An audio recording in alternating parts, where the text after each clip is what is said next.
Hello student, मैं आशीष स्वागत करता हूं आपका आज की इस एक और नई एजुकेशनल वीडियो में। तो दोस्तों, आज अपन जो है क्लास 12th की हिंदी जो अनिवार्य है, ठीक है, उसका फर्स्ट चैप्टर हरिवंश राय बच्चन जो है इनका फर्स्ट पार्ट यानी आत्म परिचय, क्या नाम है, आत्म परिचय जो है, इस चैप्टर को अपन जो है आज की इस वीडियो में अपन देखने वाले हैं, ठीक है। और इसके साथ ही अपन जो है एक एक जो काव्यांश है इसका अपन सप्रसंग व्याख्या देखेंगे। इसके साथ ही उस काव्यांश में आने वाले कठिन शब्दों पर भी चर्चा करेंगे। तो आज का वीडियो आपके लिए बेहद खास होने वाला है, क्योंकि आज अपन राजस्थान बोर्ड, मध्य प्रदेश बोर्ड और झारखंड बोर्ड और उत्तराखंड बोर्ड और इसके अलावा जिन भी बोर्ड में ये चैप्टर लग रहा है, तो उसके लिए ये वीडियो आपके लिए बेहद खास होने वाला है, ठीक है। तो बिना देरी के इस वीडियो को शुरू करते हैं।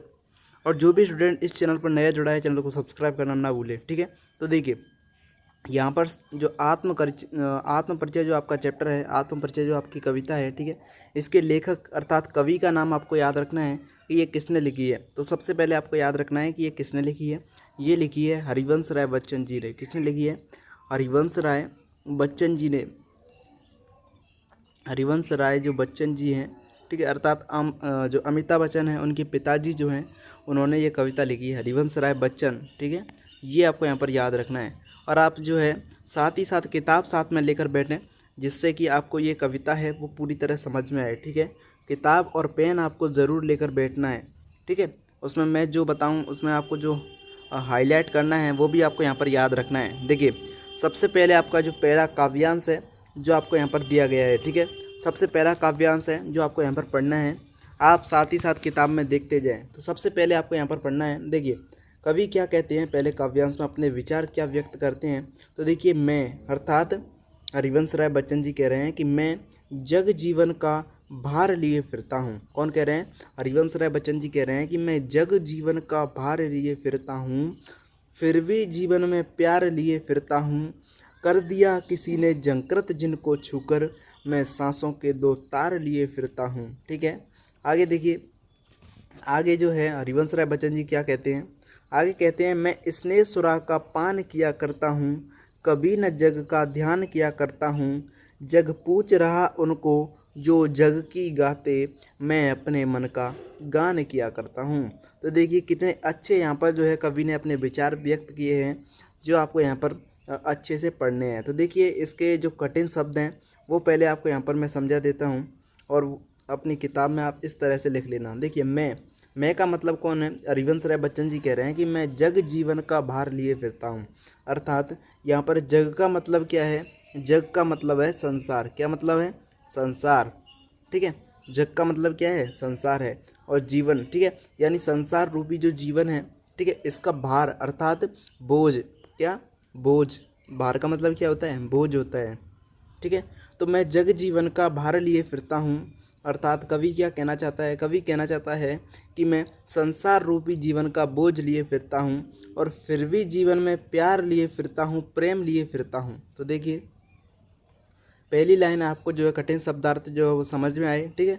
तो कवि कहते हैं कि मैं जग जीवन अर्थात संसार रूपी जीवन का बोझ लिए फिरता हूँ, और फिर भी जीवन में प्यार लिए फिरता हूँ, लेकिन फिर भी कवि क्या है? खुश है। तो इन दोनों पंक्तियों में कौन सा अलंकार है? तो यहाँ पर विरोधाभास अलंकार है। कौन सा अलंकार है?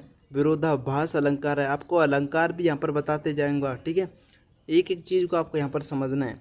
तो देखिए, विरोधाभास अलंकार आपको याद रखना है, क्योंकि पहली लाइन में तो कवि बोझ लेकर घूम रहा है और दूसरी लाइन में प्यार लेकर घूम रहा है। तो दोनों पंक्तियों में कौन सा अलंकार है? विरोधाभास अलंकार है, ठीक है। ये आपको यहाँ पर याद रखना है।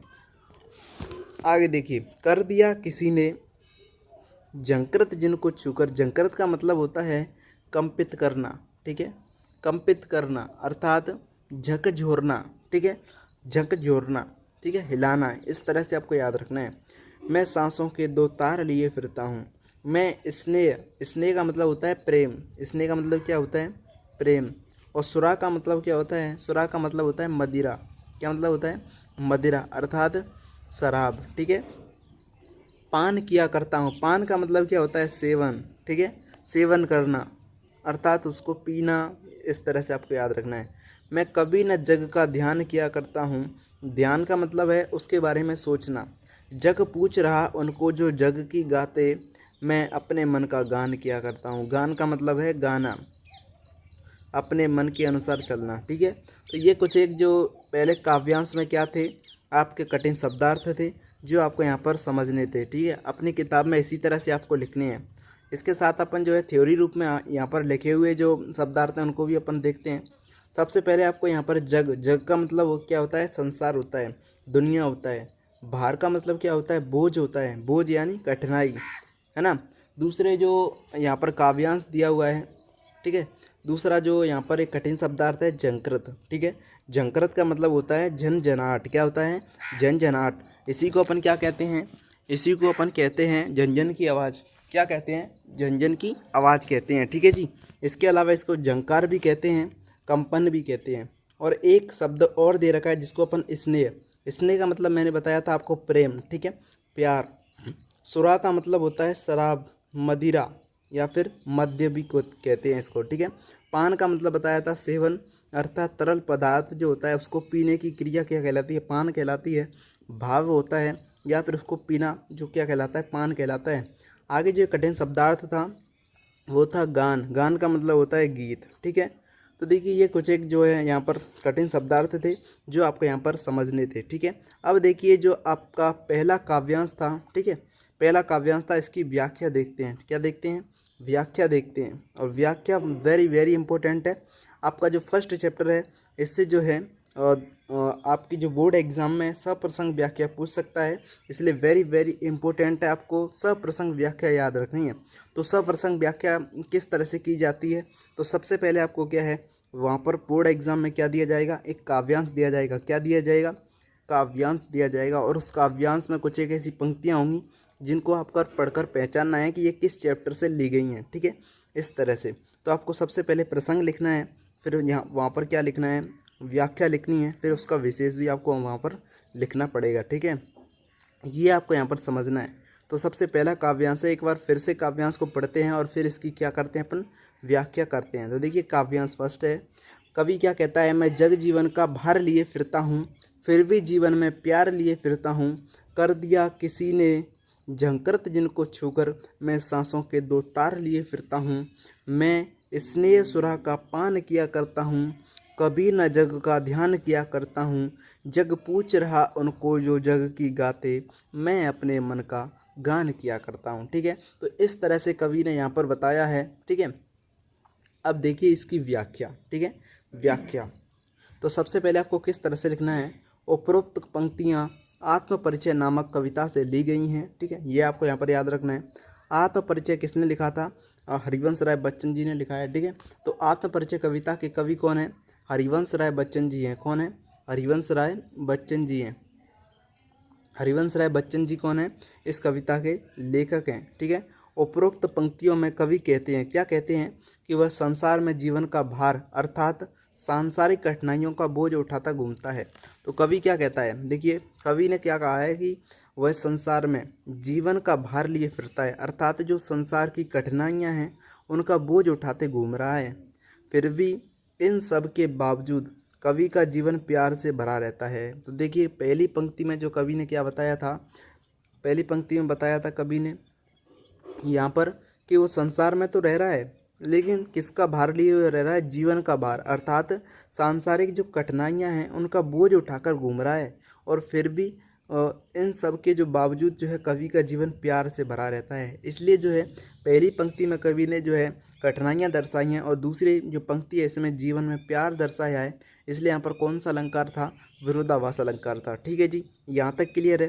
ठीक है, कहने का तात्पर्य है कि सभी कठिनाइयों के बावजूद कवि अपने जीवन से प्यार करता है। तो देखिए कवि जो है इतनी कठिनाइयों के बावजूद जो है अपने जीवन से क्या करता है, प्यार करता है। ठीक है, इसलिए यहाँ पर विरोधाभास अलंकार है। आगे देखिए कवि अपने जीवन को सितार की तरह मानता है, अर्थात जो सितारा होता है उसकी तरह अपने जीवन को मानता है, जिसके तारों को, ठीक है, जिसके तारों को उनके अनुसार किसी ने छूकर कंपित कर दिया है। तो कवि अपने आप को क्या मानता है, एक सितारा अर्थात तारा मानता है। तो जो तारों के उनको किसी ने जो है क्या कर दिया है, छूकर कंपित कर दिया है अर्थात छेड़ दिया है। और वे मानते हैं कि उनका जीवन इन्हीं तार रूपी सांसों के कारण जो है चल रहा है। ठीक है, तो जो तार तार है ना, तार, कवि के जो तार थे, दो तार वहाँ पर पंक्तियों में दर्शाए गए हैं, उन पंक्तियों को किसी ने क्या कर दिया, छूकर कंपित कर दिया है।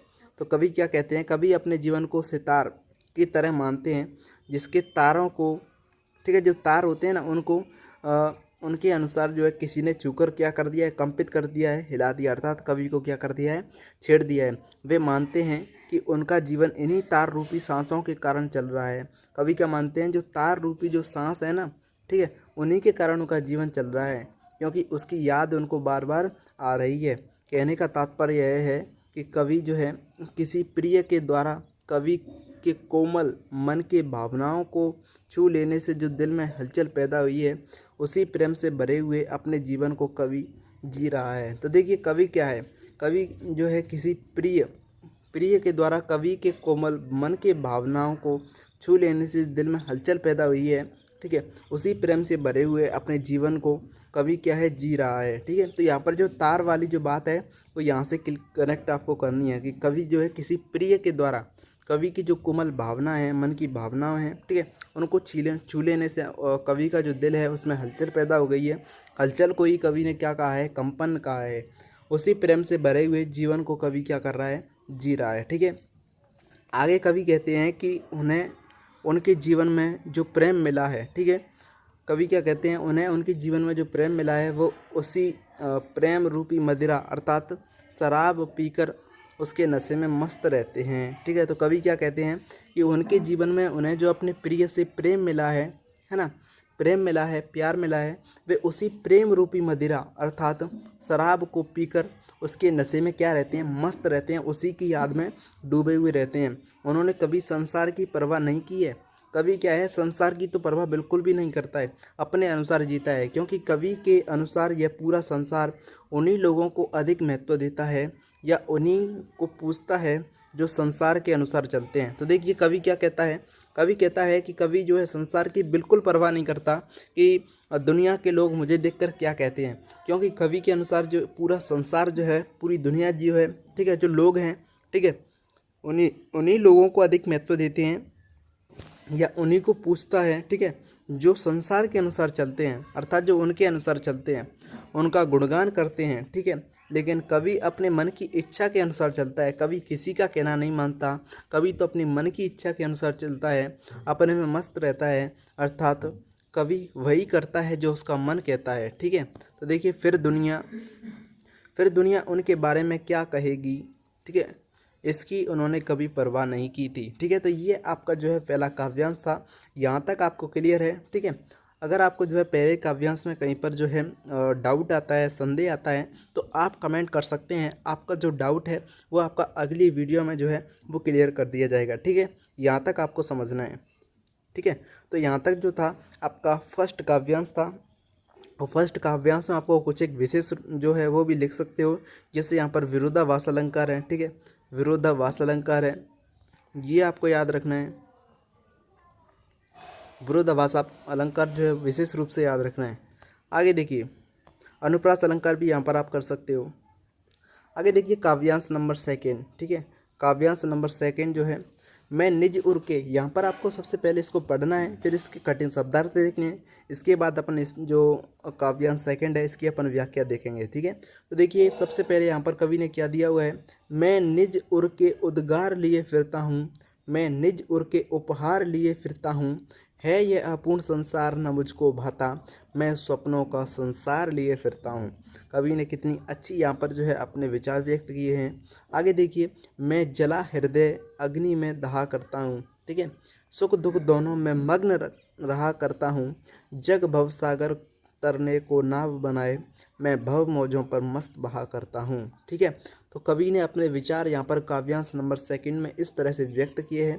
अब इसके जो है अपन जो है यहाँ पर जो कठिन शब्दार्थ हैं वो देखते हैं। ठीक है, तो देखिए मैं का मतलब यहाँ पर कवि हरिवंश राय बच्चन जी अपने आप को संबोधित करते हैं। निज का मतलब होता है स्वयं। ठीक है, निज का मतलब क्या होता है, स्वयं। और का मतलब होता है हृदय, और का मतलब क्या होता है, हृदय। और उद्गार का मतलब होता है, देखिए उद्गार का मतलब होता है जो अपने दिल के भाव होते हैं, अर्थात मन के भाव होते हैं। ठीक है, उद्गार का मतलब होता है भाव, अर्थात मन के भाव, दिल के भाव। ठीक है, उद्गार लिए फिरता हूँ। ठीक है, और का मतलब हृदय।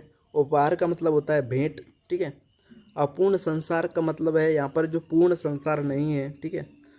आगे देखिए, तो यहाँ पर देखिए आप कठिन शब्दार्थ यहाँ पर आपको देखने हैं। निज का मतलब होता है हमेशा, निज का मतलब यहाँ पर हमेशा नहीं होता, निज का मतलब होता है स्वयं, ठीक है। यहाँ पर थोड़ा मिसप्रिंट है, निज का मतलब होता है स्वयं या फिर खुद, ठीक है। और का मतलब होता है मन या फिर दिल, ठीक है। और का मतलब क्या होता है, दिल होता है। उद्गार का मतलब होता है दिल के भाव। उपहार का मतलब होता है भेंट। और अपूर्ण का मतलब क्या बताया था, अधूरा, ठीक है। अपूर्ण का मतलब है जो पूरा नहीं है, अर्थात अधूरा है। भाता का मतलब होता है अच्छा लगना, भाता, भाता का मतलब होता है अच्छा लगना। स्वप्नों का संसार, स्वप्नों का संसार मतलब काल्पनिक दुनिया या कल्पना का संसार, ठीक है। तो इस तरह से आपको जो है अपनी किताब में जो कठिन शब्दार्थ दिए हुए हैं उनको छोटे छोटे अक्षरों में आपको जो है आपको अपनी किताब में लिख लेना है, जिससे कि आपको हमेशा याद रहे, ठीक है। दहा का मतलब होता है जला। मग्न का मतलब होता है डूबा हुआ, ठीक है। मग्न का मतलब क्या होता है, डूबा हुआ या तन में लीन जिसको बोलते हैं। भवसागर का मतलब होता है भावनाओं का समुद्र, संसार रूपी सागर। मौज का मतलब होता है लहर, ठीक है। यहाँ तक आपके क्या थे, कठिन शब्दार्थ थे। एक बार इस जो आपका काव्यांश नंबर 2 है इसको एक बार फिर पढ़ते हैं, जिससे कि अपन को इसकी लाइन जो है वो एक एक लाइन अपन को अच्छे से क्लियर हो जाए, ठीक है। तो कवि कहते हैं कि मैं निज उर के उद्गार लिए फिरता हूँ, मैं निज उर के उपहार लिए फिरता हूँ, है यह पूर्ण संसार न मुझको भाता, मैं स्वप्नों का संसार लिए फिरता हूँ। मैं जला हृदय में अग्नि दहा करता हूँ, सुख दुख दोनों में मग्न रहा करता हूँ। जग भवसागर तरने को ना बनाए, मैं भव मौजों पर मस्त बहा करता हूँ। तो कवि ने कितनी अच्छी तरह से यहाँ पर अपने जो विचार हैं वो व्यक्त किए हैं। चलिए अब देखते हैं इसकी अपन व्याख्या, ठीक है। इसकी व्याख्या देखते हैं। व्याख्या सबसे इम्पोर्टेंट है, आपको एक एक लाइन को हम यहाँ पर समझना है, ठीक है। तो देखिए व्याख्या, व्याख्या में आपको यहाँ पर याद रखना है कि उपरोक्त पंक्तियाँ आत्मपरिचय नामक कविता से ली गई हैं, ठीक है। अभी अभी बताया था। तो आत्मपरिचय यहाँ पर किसके द्वारा लिखा गया है ये आपको कमेंट बॉक्स में आपको बताना है। तो आत्मपरिचय कविता जो है नामक कविता से ली गई है। आत्मपरिचय कविता कवि, आत्मपरिचय कविता के कवि कौन है, हरिवंश राय बच्चन जी हैं, ठीक है। उपरोक्त पंक्तियों में कवि कहते हैं अर्थात हरिवंश राय बच्चन जी कहते हैं कि वह हर समय अपने हृदय के भावों को संसार के समक्ष लाने की कोशिश करता रहता है। कवि क्या कहते हैं कि वो हर समय अपने हृदय के जो भाव हैं वो संसार के समक्ष अर्थात सामने लाने का प्रयास करता रहता है, कोशिश करता रहता है। कवि को जो प्रेम रूपी भेंट मिली है ना, कवि को जो प्रेम रूपी भेंट किससे मिली है, अपनी प्रियतम से मिली है। प्रेम रूपी जो भेंट मिली है वह उसको अपने, है ना, वह उसको हमेशा दिल में लगाए फिरता है, ठीक है। हमेशा अपने दिल में लगाए फिरता है अर्थात लिए फिरता है, अर्थात जो अपने दिल में उसको लिए हुए है, ठीक है। कवि के अनुसार यह संसार अधूरा है। कवि के अनुसार जो संसार वो क्या है, वो अधूरा है। कैसे अधूरा है, ठीक है। देखिए जिस कारण उसको यह संसार पसंद नहीं आता, ये संसार कवि को कैसा लगता है, अधूरा लगता है। अधूरा होने के कारण यह संसार कवि को पसंद नहीं आता। यही वजह है कि कवि अपनी कल्पना के संसार में खुश रहता है। किसी को जो है अपने दिल के भाव नहीं बताता है, क्योंकि कोई कवि की बात जो है वो सुनता ही नहीं है ना। कवि क्या कहता है कि यह संसार अधूरा है, जिस कारण उसको यह संसार पसंद नहीं आता। इसी वजह से कवि जो है कल्पनाओं के संसार में खुश रहता है। कहने का तात्पर्य यह है कि कवि को स्वार्थी व चापलूसी से भरे संसार में रहने से अधिक अपनी कल्पनाओं के संसार में जहाँ प्रेम ही प्रेम भरा हो वहाँ पर रहना पसंद है। कवि कहते हैं कि मैं जो है ऐसे लोगों के साथ नहीं रह सकता, ऐसे लोगों को जो है अपनी बातें नहीं बता सकता जो स्वार्थी हैं, जो चापलूसी करते हैं, ठीक है, जो उन्हीं लोगों की बजाते हैं, उन्हीं लोगों का कहना मानते हैं, जो उनका कहना मानते हैं, जो उनका गुणगान करते हैं। कवि क्या कहता है कि ये लोग स्वार्थी हैं, चापलूसी हैं, ठीक है, चापलूसी करते हैं। इस संसार में मैं नहीं रहना चाहता। इससे अच्छा तो मेरा कल्पनाओं का संसार है, जहाँ पर जो है प्रेम ही प्रेम भरा है। इस स्थान पर जो है कवि रहना पसंद करता है, ऐसे स्थान पर कवि रहना पसंद करता है। आगे कवि कहते हैं, ठीक है, आगे कवि कहता है कि वह अपने हृदय में प्रेम रूपी आग जलाकर उसमें जलता रहता है, ठीक है। इस प्रेम रूपी अग्नि के कारण ही कवि अपने जीवन में आने वाले सुख और दुख दोनों में डूबा रहता है, अर्थात दोनों में एक समान व्यवहार करता है। संसार के लोग संसार के आपदाओं रूपी सागर को पार करने के लिए कर्म रूपी नाव बनाते हैं, ठीक है। जो संसार के लोग हैं वो संसार की जो आपदाएं हैं है ना, आपदाओं रूपी सागर को पार करने के लिए क्या बनाते हैं, नाव बनाते हैं, अर्थात बहुत से प्रयास करते हैं। परंतु कवि क्या करता है, कवि तो संसार रूपी सागर की लहरों पर मस्त होकर बहता है। कहने का तात्पर्य है कि कवि अपने जीवन में आने वाले दुख सुख, है ना, सुख दुख जो है रूपी लहरों में मस्त रहता है, क्योंकि कवि के अनुसार उसके पास तो प्रेम की नाव है। ठीक है, कवि के पास किसकी नाव है, प्रेम की नाव है। ठीक है, तो ये कुछ आपको लाइन है जो आपको समझनी है। बिल्कुल आपको एज इट इज़ याद नहीं रखना है। ठीक है, आपको सिर्फ और सिर्फ ये आपको यहाँ पर एक आइडिया लेना है कि कवि यहाँ पर किस बारे में बात कर रहा है। ठीक है, जब आपसे ये प्रसंग जो पूछा जाए, सब प्रसंग व्याख्या पूछी जाए, जिससे कि आप अपने मन के भावों के अनुसार, अपनी समझ के अनुसार वहाँ पर लिख सकें। ठीक है, ये आपको यहाँ पर याद रखना है। तो देखिए, आज जो है अपन यहाँ पर केवल 2 काव्यांश देखेंगे। इससे आगे जो अगले काव्यांश हैं उनको अगले वीडियो में समझेंगे। ठीक है, अगर आपको आज का वीडियो अच्छा लगा हो तो वीडियो को लाइक करें, और चैनल पर नए हैं तो चैनल को सब्सक्राइब करना ना भूलें। ठीक है, मिलते हैं अगले वीडियो में, तब तक के लिए थैंक यू सो मच। जय हिंद।